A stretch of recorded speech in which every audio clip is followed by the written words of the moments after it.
So what we're doing here is we're looking at a very nice carcass. It's got some good marbling in it.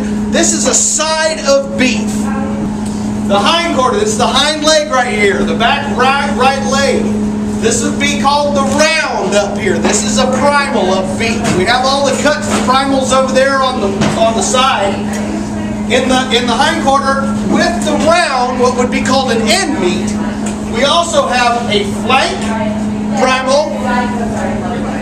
Flank primal. What do you get from the flank primal? Flank steak. That's it. Okay, but still it's a primal itself. We also have this section right here. What would this be called? Rib. Hit.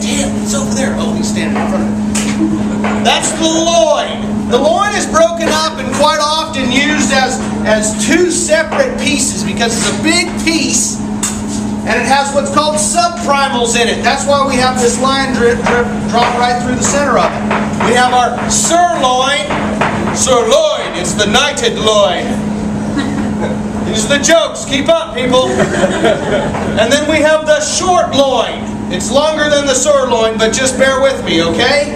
These are the names they gave it to them. When we get into the front quarter or the forequarter, well, let's just back up to this hind quarter. Something's missing from this hind quarter. They pulled it out at the packing plant, quite possibly because it's called the butcher's cut. And they didn't let this butcher get it. Those butchers kept it.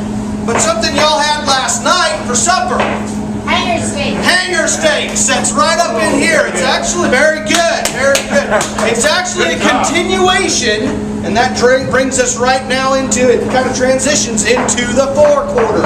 It's a continuation of the skirt steak, which is the diaphragm muscle, your breathing muscle.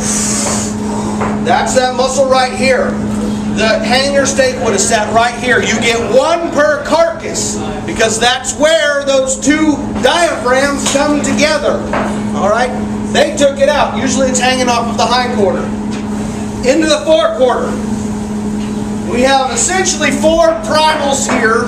Those primals are the chuck, this is the big shoulder area. In England it's called the Charles.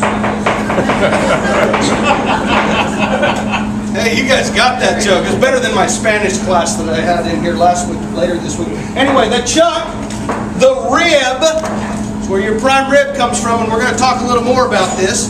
The plate, and then we have the brisket shank.